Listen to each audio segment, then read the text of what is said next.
Come back कर दिया मेरे शेरों ने, कम बैक कर दिया दोस्तों। हम भी अपने बॉलर्स बेचारे की जो बिस्ती कर रहे थे, इतनी बिस्ती कर, उनकी भी तो मासूम कुटें खाते रहे हैं। आज उनसे भी कुछ खास हो नहीं सका। लगता है ग्रीन स्प्रे पेंट किया हुआ इन्होंने पिच के ऊपर। बट जो भी हो, कम से कम वो 140 से 150 पर तो बॉलें करा रहे थे ना, 148। बांग्लादेशी कमेंटेटर्स कह रहे थे कि नाहिद रानी की जो सबसे स्लोएस्ट बॉल है ना, वो पाकिस्तानी जो पेसर्स हैं उनकी सबसे फास्टेस्ट से भी ज्यादा तेज है। ये भी दिन आना था। बांग्लादेश से भी ताने खाना शुरू हो गए हैं हम। इनके चार बॉलर मिल के कभी जो है ना इतनी पेस नहीं निकाल सकते थे जितना हमारे एक एक बनाते थे। लेकिन हमारे इस वक्त लेजेंडरी फास्ट बॉलर्स हैं, कोई कुछ भी ना कहे भाई किसी को भी। खैर, आज कम बैक किया था। शुरू में ही बॉलर्स ने कम बैक कर दी तो 100 रन के ऊपर इनकी जो कुछ 6 विकेटें लेके गए ना, वो भी एंड में ये एम ही टेल अंडरों से कुट खा गए। नहीं तो और कम होने चाहिए थे, तकरीबन 30 एक रन और कम होते तो 400 वाला जो प्रेशर है वो ना होता। खैर, उस सब चीज़ों के बारे में बाद में बात करेंगे। पहले तो ये बताओ ना, ये कौन सी ग्राफिक्स चलाई हैं आज मैच के अंदर? भाई साहब, पाकिस्तान की टीम के अंदर जो है ये सारे इंडियन नाम क्या कर रहे हैं? ये कहीं फ्यूचर तो नहीं दिखा दी? देखो, अगर ये जो हम कहते रहते हैं ना कि ये दोनों मुल्क एक हो जाए, ये हो जाए, वो हो जाए, अगर ये एक हो जाए ये सारा रीजन, तो उसके अंदर भी आप देखेंगे सारे के सारे इंडियन ही प्लेयर हैं जो कि प्लेइंग 11 में आए हैं। पाकिस्तानी फिर भी कोई नहीं, सबको उठा के बाहर फेंका हुआ। खैर भाई, बेहतरीन प्रोडक्शन हो रही है, जबरदस्त यार। पता नहीं कौन कौन फैन था इंडियन टीम का जिसने जो इस किस्म की ग्राफिक्स चला दी थी। पता नहीं कौन सी पाकिस्तानी टीम है। हमें वैसे बुरा नहीं लगा ये देख के, ऐसी अगर पाकिस्तानी टीम हो जाए तो हम खुश ही रहेंगे। लेकिन भाई, हाईलाइट जो आज पूरे दिन की थी ना, वो थी अजान अवैस। ओए होए, एक तो डेब्यू किया मेरे दोस्त ने। ये जब आप मेरिट के ऊपर आए हुए होते हैं तो इसी तरह की परफॉर्मेंसेस निकल रही थी यार। आप बाकी सब चीजें छोड़ें, उसकी टेक्निक सिर्फ देखें, जितना सॉलिड वो खड़ा होता है, हेड स्टेबल है, वेट ट्रांसफर चेक करें, हर चीज बिल्कुल पिन पॉइंट खूबसूरत तरीके से चल रही है, टेक्निकली साउंड। जब आपकी टेक्निक ठीक हो ही नहीं सकता भाई कि आप चलो एक में फेल हो जाए, दो में फेल हो जाए, तीन में फेल हो जाए, नजर आ रहे होते हैं। इवन वो जो फेलियर होते हैं ना उसके अंदर भी नजर आ रहा होता है यार, बंदा जानता है कम से कम गेम को। ऊपर से डेब्यूटेंट, ऊपर से इतना बड़ा स्कोर, ऊपर से तालियां होनी चाहिए मेरे दोस्त इमामुल हक के लिए, जिन्होंने पहली बॉल इनसे फेस करवाई है। 21 साल का लड़का है, उसको कहा बेटा तू जाके फेस कर। वो दूसरे एंड के ऊपर खड़ा हुआ है।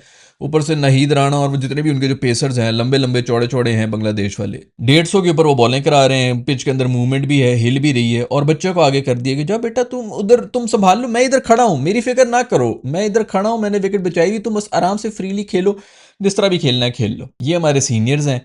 आई डोंट नो, पीछे सरफू भाई जो है वो बैठे, तू यार अमलैंड बैठा है उधर, तू नहीं बोल सकता भाई? तुझे नहीं नजर आ रहा कि कौन सीनियर है कौन डेब्यूटेंट है? उसको वहां पर अगर वो आउट हो जाता, उससे कोई नाराजगी होती किसी को कि यार ये डेब्यूटेंट से हम क्या ही उम्मीद कर रहे हैं? लेकिन ये कौन सी स्ट्रैटेजी कौन बनाते हैं? मेरे साथ दोस्त बैठे हुए कुछ, उन्होंने ये कहा कि यार ये इससे क्यों ओपन करवा रहा है, इमाम को खुद आना चाहिए, इतना एक्सपीरियंसड है। मैंने कहा इमाम तो खुद कॉन्फिडेंस का मारा है, उस मासूम में शायद ज्यादा कॉन्फिडेंस होगा, इमाम को तो अपनी पड़ी होगी मेरी सीट किसी तरह वापस आ जाए। अजीब ही हमारे कोई मसले हैं यार। लेकिन शुक्र है अच्छा स्टार्ट मिला है। इमाम ने भी अच्छा स्टार्ट दे दिया। तो शुरू के अंदर लोग आए नो कि वो आदत तो है हमें गालियां देने की, इसको भी तो उसको भी, पुराने से वैसे भी डसे हुए हैं, कोई बात नहीं, गालियां दे भी दो, समझ सकता हूँ अंदर की फ्रस्ट्रेशन जो है। लेकिन अच्छा स्टार्ट उसने दिया हुआ था, कोई ऐसा प्रेशर आने नहीं दे रहा था वो बच्चे के ऊपर, अच्छी तरीके से कर रहा था। एंड में 40s में आगे थोड़ा ज़्यादा स्लो हो गया था और फिर आउट भी हो गया। और आउट भी जो हुआ है रिव्यू लेके गया है। इतना सीधा प्लम आउट है यार, मतलब तू मिड विकेट की भी मिडल के ऊपर तेरी बॉल लग रही, इसके ऊपर रिव्यू लेने की तुक क्या बनती थी? तुक पता क्यों बनती है? ये पीछे भी इसको आउट दे दिया था, इसने रिव्यू ले लिया और बॉल जो है वो मिसिंग थी। बस मुझे समझ आ गई भाई अब हो ही नहीं सकता अनटिल एंड अनलेस ये हिट विकेट ना कर लेना खुद विकेटों के ऊपर, इसने बोल्ड पे भी रिव्यू लेना है। क्योंकि एक रिव्यू उसने ले लिया और डिसीजन रिवर्स हो गई है, तो ये फुल कॉन्फिडेंस में आ गए। वही हुआ। खैर, इतना खूबसूरत किस्म का आउट था, सीधा सीधा आउट है, बेधड़क होकर रिव्यू लो भाई। कप्तान का अलग एक रिव्यू है, सीनियर प्लेयर का अलग एक रिव्यू है, सबके अपने जहेज में रिव्यू लेके आए हैं भाई। खैर भाई, दफा करो। जो भी है, स्टार्ट बड़ा ज़बरदस्त हो गया। फिर उसके बाद जो है ये इसने अवैस ने जो बैटिंग की है, नाहिद राणा ने पहली बॉल इसके सर के ऊपर मारी और अच्छी खासी इसको लगी है। 2-3 ओवर के बाद भी दोबारा इसने कंकशन टेस्ट इसका हुआ है, उनको बुलाया है मेडिकल ऑफिसर जो भी होते हैं, उन्हें आके कहा उत्ते देख, नीचे देख, फलाना देखिए कितनी उंगली है, कितनी उंगली, सारी उंगलियां शुंगलियां उसकी चेक कराई। पता लग रहा था कि कुछ डिस्कम्फर्ट में है। लेकिन फिर आके एक तो वो नाहिद रानी ने दोबारा आके इसको जब बाउंसर मारे ना, पुल के ऊपर अगले ने चौके मारे हैं, खूबसूरत चौके मारे हैं, 4 लगातार चौके मारे नाहिद रानी को। और ये इसके अंदर ही 148 वाली भी बॉल इसने कराई। उसने कहा बेटा आ, फिर जब आप मेरिट पे आए होते हैं ना, आप में कॉन्फिडेंस ही कुछ और होता है। यही चीजें नजर नहीं आ रही होती। हम वही कहते थे ना कि बाकी दुनिया के जो डेब्यू के ऊपर भी जो आए होते हैं उन्हीं को देख के मजा आ रहा होता है यार, क्या जबरदस्त किस्म का कोई टैलेंट आया है। वो जब तक एक्सपोज हो तो हो जो भी हो, लेकिन कम से कम जितने भी डेब्यू पे आते हैं उनका कोई ना कोई एक जबरदस्त किस्म की यूनिक किस्म की स्पेशलिटी नजर आ रही होती है। हमारी हमारी वो भी नजर नहीं आ रही थी, क्योंकि मेरिट के ऊपर लाते ही नहीं हम, तो मजा आया बड़ा। दूसरी एक और बात कि इमाम जब आउट हुआ तो दूसरा अब्दुल्ला फजल जो डेब्यूटेंट है उसको आपने भेज दिया। अब मैं वैसे इस उसके ऊपर बैठा हुआ था लिटरली, अभी भी वैसे ये टेस्ट मैचेस के अंदर यही होता है कि सेशन की गेम होती है, और अगर आप लोग मुझे फॉलो कर रहे हैं पिछले 5 साल से, तो 5 साल से मैं यही कह रहा हूँ भाई कि पाकिस्तानी जो टेस्ट टीम है ना, वो 4.5 दिन भी जीत के ना सारे सेशंस, एक सेशन में ऐसा गूं करती है ना पिच के बीच में कि टीम ही हार जाती है, इतना बड़ा गूं करती है। तो आप कभी भी इनके ऊपर सेटिस्फाई तो हो नहीं सकते कि हम एक सॉलिड पोजीशन में या वटेवर, कभी भी वो एक सेशन आ सकता है, हर टेस्ट मैच के अंदर आता है। तो इसके अंदर भी आप अभी देख लें, अभी तो दूसरा दिन हुआ है, तीसरा चौथा पांचवा, किसी भी दिन वो सेशन आ सकता है और आप लोग जो है ना सर पकड़ के बैठे होंगे कि ये क्या हो गया भाई, यहां से हार गए हैं ये। इसके अंदर तो फिर कम से कम पहले दिन तो ये हारते रहे। ऐसे ऐसे टेस्ट मैचेस भी हैं कि 4-4 दिन हमने डोमिनेट करके वो एक सेशन में ऐसा गंद किया कि हम हारे में। अभी तो फिर भी कम से कम वो अच्छे 400 स्कोर बना के गए में, हमें थर्ड हाईएस्ट या सेकंड हाईएस्ट सबसे ज्यादा स्कोर बनाया है बांग्लादेश ने। कुट हमने खा ली थी। मैं ये कह रहा था कि भाई मैं फुल टाइम इनसे एक्सपेक्ट कर रहा था कि इनका अभी से ये बयानबाजी शुरू हो जाएगी कि भाई वो असल में टीम में देखे ना हमारे बहुत ज्यादा डिप्यूटेंट्स भी थे और हमने कुछ चेंजेस भी किए हुए थे, इसलिए इतने एक्सपेरिमेंटल फेज के ऊपर हारना तो बनता ही है। पहले से उन्होंने बहाना बनाया होगा, शुक्र है डेब्यूटेंट्स में स्कोर करके चले गए। वरना मुझे ये समझ नहीं आ रही यार, जब इमाम आउट हुआ है आपने दूसरा भी डेब्यूटेंट भेज दिया कि जाओ भाई बच्चों जाके देख लो जो भी आप लोगों ने करना है। एक चीज मुझे ये समझ आती है कि बॉल थोड़ी पुरानी हो गई थी, बॉलर थोड़े थक गए थे, इनका जो फर्स्ट लाइन ऑफ अटैक था उसको पीछे कर दिया था, दूसरा आ रहा था वटेवर। स्टिल यार डेब्यूटेंट जब कोई होता है कहीं ना कहीं कोई नर्व्स वगैरह तो होते हैं। आपने दोनों डेब्यूटेंट भेज दिए, दोनों ने बड़ी अच्छी बैटिंग की है, अब्दुल्ला फजल ने भी बड़ी अच्छी बैटिंग की है, उसमें कोई शक नहीं। लेकिन ये डिसीजन क्या था यार, उधर शान मसूद को आना चाहिए था भाई, वो आके जो है मतलब एक सीनियर प्लेयर हो, दूसरा बच्चा हो, अगर कोई लगे कि गलत कर रहा है फलाना कर रहा है, उसके पास जाए, उसको बताया कि बेटा इस तरह नहीं करना, इस तरह करना है, इस ओवर को जाने दे, इसको रिस्पेक्ट दे दे। वो इस वक्त बॉलर जो है फुल रिदम में आया है, इस किस्म की कोई हज़ार चीज़ें होती हैं। हमने दोनों बच्चों को भेज दिया कि जाओ जाओ, अभी वहां पर वो आउट हो भी जाते तो क्या ही हो जाना था, किसी ने क्या कोई इसके ऊपर गिला शिकवा करना था। बट खैर आई डोंट नो, जो भी इनकी डिसीजन थी उनको भेज दिया दोनों बच्चों। अब्दुल्ला फजल ने भी बड़ा अच्छा, अब्दुल्ला फजल को ये अगर आप लोग ऊपर की पोजीशन पे खिला देते ना रिजवान भाई पिंडीज की टीम के अंदर, तो आपकी शायद जो टीम भी ना वो भी थोड़ी ऊपर ही आ जाती। उधर भी हक मारा था इसका, इसीलिए ख्वार हो गए। ये सिर्फ चक्कर ही ये होता है, आप जब दूसरे का हक मारेंगे आप जलील होकर निकले जाएंगे। खैर भी तकरीबन 240 और रन बनाने हैं और कुछ भी हो सकता है, लेकिन जो भी हो आज का जो पूरे का पूरा दिन था, इनफैक्ट सुबह बॉलिंग के अंदर भी हमने आके आउट कर लिए हैं। शाहीन मेरी जान ने जो है 3 विकेटें ली, इनके अंदर खैर पहली दो विकेटें तो बड़ी थी, एक टेल अंडर को उसने ले ली, तो फुल जोर लगा रहा था एंड के ऊपर आके 135-37 के ऊपर भी बॉलिंग करा रहा था, 135 के ऊपर टेल अंडर के टाइम के ऊपर इतना जोर लगा रहे थे। अब्बास आफरीदी ने यह है कि भाई दिखा दिया कि लाइन लेंथ अगर आपकी सही हो, सही जगह के ऊपर आप बॉलिंग करा रहे हो तो किस तरह विकेट लेते हैं। एक और पंजा मार के गया, 5 विकेटें लेके गया, जबरदस्त यार। 120 की अगर आपके पास पेस नहीं ना तो फिर आपके पास डिसिप्लिन होना चाहिए। ये नहीं कि ना पेस है ना डिसिप्लिन है, पता नहीं क्या है। कम बैक कर दिया था 101 रन के ऊपर, जो है मतलब जहां से उन्होंने शुरू किया था, जिस पोजीशन के ऊपर थे बांग्लादेश वाले, उस लिहाज से। अब ये भी है कि एंड में मतलब इसे और बेहतर इनको आउट कर देना चाहिए था। 30 रन एक्स्ट्रा इन्होंने खा लिए एंड में टेल अंडर से, और वो एक साइकोलॉजिकल इफेक्ट तो होता है 400 रन का।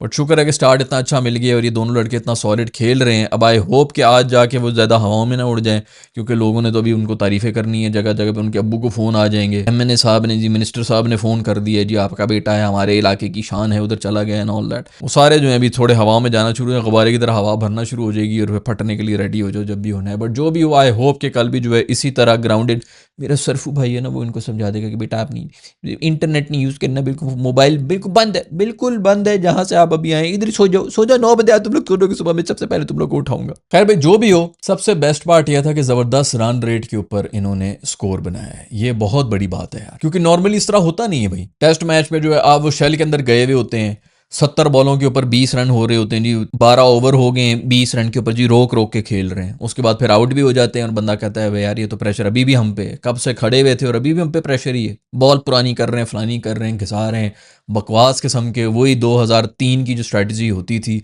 वही अभी भी चल रही है। शुक्र है कि 4 रन पर ओवर के हिसाब से जा रहे थे, खड़े हुए थे, स्कोर भी बन रहा था, पता चल रहा था कि चलो ठीक है यार प्रेशर निकल गया। अभी देखो 230 के ऊपर आया हुआ है, यहाँ से कोई गंद होना नहीं चाहिए, लेकिन जिस नस्ल के हमारे प्लेयर्स हैं आई वोंट बी सरप्राइज्ड। खैर भाई बेस्ट टेस्ट बॉलिंग एवरेज जो है हमारी अभी तक हिस्ट्री की जो निकली है, उसके अंदर अब्बास आफरीदी दूसरे नंबर के ऊपर है, पहले नंबर पे इमरान है, वसीम वकार जो है उनसे ऊपर, मतलब ये एवरेज के साथ बैठा हुआ है। इसको हम ये कह कह के पीछे करते रहेंगे इसमें पेस नहीं है, पेस नहीं, हमें पेस चाहिए। आपके पेस वाले सेंसेशन अभी देख लें, इस मासूम को हमने बाहर किया हुआ था कि इसकी जगह नहीं है, शुक्र है इसको वापस टीम में डाला गया है।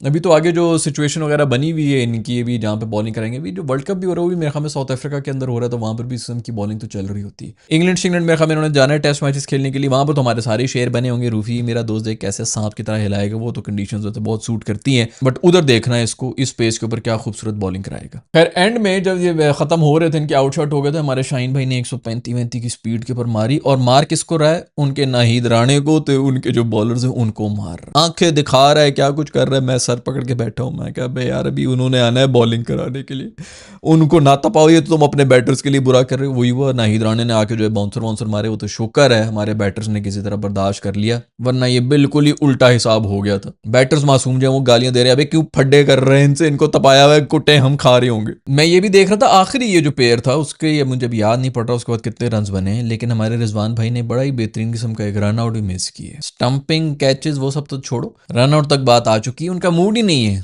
भाई, का मूड नहीं, उनका मूड किसी ने ख़राब कर दिया है। पता नहीं उनका मूड किस तरह बनेगा, लेकिन अब ये हालात हो गए हैं भाई। मेरा ख्याल में उनको आराम से तसल्ली के साथ एक अच्छी सी सुजुकी FX दे के ना, तो उनको खैर बात कह दिया जाए कि thank you very much for your services. आप जाएँ डोमेस्टिक में सेंचुरियाँ मारें, PSL में भी मारें, जिस तरह अगर उनकी दोबारी फॉर्म आई तो उनको टीम में डाल दो, अदरवाइज बड़े यंगस्टर्स बैठे हुए हैं, उनको अब चांस देना चाहिए। इसी तरह जब सरफराज को था ना, बड़ी उसकी कल्ट फॉलोइंग थी, क्योंकि सरफराज ने तो इंडिया को हरा दिया था, लोग पागल हो रहे थे। उस वक्त मैं ही लड़ रहा था कि भाई ये जाके सेंचुरियां मारा था, इसने इंग्लैंड ने मारी थी, मैन ऑफ द सीरीज आता। मैंने ही कहा था कि इसकी फॉर्म लगी हुई है, सरफराज को बाहर बैठना चाहिए। हालांकि ऑफ कोर्स जब ये 3-4 साल खेलता रहा रिजवान, सरफराज उस वक्त खेल रहा था और बैकअप कीपर के तौर के ऊपर टीम के बता, मैं हमेशा यही बोलता रहा हूँ। अभी मैं ही बोल रहा हूँ भाई कि आपकी फॉर्म नहीं लगी हुई, तो दूसरा जो डिजर्विंग है उसको अंदर होना चाहिए, आपको बाहर होना चाहिए। कोई किसी का प्यो शो नहीं है भाई, हम यहाँ पे कोई इस तरह नहीं बैठे हुए कि एक दफा एक की तारीफ कर ली तो आज से वो मेरा खुदा बन गया। एक जात है जिसके सामने दिन में 5 दफा झुक जाते हैं, किसी और के सामने झुकने की जरूरत नहीं है भाई। तो ये जो वर्शिपिंग हो रही होती है ना, आइडल वर्शिपिंग हमारे पाकिस्तान के अंदर, ये बंद करो भाई, इससे कोई फायदा नहीं होने लगा, इंसानों को पूजने से कोई फायदा नहीं होने लगा। जो जिसका हक है उसका हक है। मेरा ख्याल में अभी रिजवान साहब अभी आई होप के बैटिंग शैटिंग में कुछ कर ले, लेकिन अगर बैटिंग में भी नहीं चलते हैं तो कीपिंग की बेस के ऊपर तो मेरा कभी भी ये हमेशा से ही रहा है कि भाई कीपर इस वक्त आपका सबसे बेस्ट रिजवान ही, इसी के ऊपर कुछ शक नहीं है। इस वक्त कीपिंग भी बहुत हल्की हो रही थी, मेरे ख्याल में मेंटली इधर उधर है, उसको रेस्ट की कोई जरूरत है या वट जो भी एक साइकार्टिस्ट की जरूरत है, जिस फेज से भी गुजर रहा है उसको उसके ऊपर काम करना चाहिए। कॉन्फिडेंस की कमी है वट इसका ये मतलब नहीं है कि वो टीम के अंदर बैठा रहेगा, क्योंकि किसी की फुप्पी की टीम नहीं है, नेशनल टीम है और इसके अंदर प्रोफेशनलिज्म चाहिए होता है। बट खैर 2 दिन हो गए हैं, आज का दिन पाकिस्तान ने डोमिनेट किया है, काफ़ी हद तक वापस आ चुका है, लेकिन अभी भी टोटल कंट्रोल में तो नहीं आया। बट फिर भी बड़ी बात है कि हमने कोई फाइट बैक दिखा दी है, और अगर किसी ने कमाल किया है तो हमारे डेब्यूटेंट्स ने किया है, अब्दुल्ला फजल और अजान अवैस। लेकिन यार मेरे दोस्त इम्मी ने भी बैटिंग अच्छी की थी, कोई ऐसे उसके ऊपर जो है बादशाह नहीं, सॉलिड 40-50 मतलब 45 रन। हाँ ये और बात है कि आप इतना खड़े हो के उसके बाद फिर विकेट नहीं जानी चाहिए थी, बट खैर चलो यार 40-50 रन ही होते हैं, डिसेंट स्कोर करके गया है वो। तो फिर 50 के बाद भी लोग कह रहे होते हैं कि भाई अभी नहीं आउट होना चाहिए था, 35 के बाद भी यही कहते हैं, 75 के बाद भी यही कहते हैं। बस ठीक है, अच्छा था, प्रेशर जो सिचुएशन थी शुरू के ऊपर आए हुए थे, उन्होंने 400 बनाया, मोमेंटम उनके पास है, आके अब्जॉर्ब कर ही लिया था दूसरे एंड पे खड़े होकर, डेविडेंट को जो आगे कर दिया था। बट जो भी हो, खुद भी जब बैटिंग कर रहा था तो उसने प्रेशर आने नहीं दिया था, और अच्छी शॉटे मोटे अच्छी रन रेट के साथ इसने भी मेंटेन किया हुआ था। तो जो भी हो, बैटिंग के अंदर खुश किया पाकिस्तानियों ने, एंड आई होप आगे भी इसी तरह चलता रहेगा, वो एक गंदा सेशन नहीं आएगा बीच।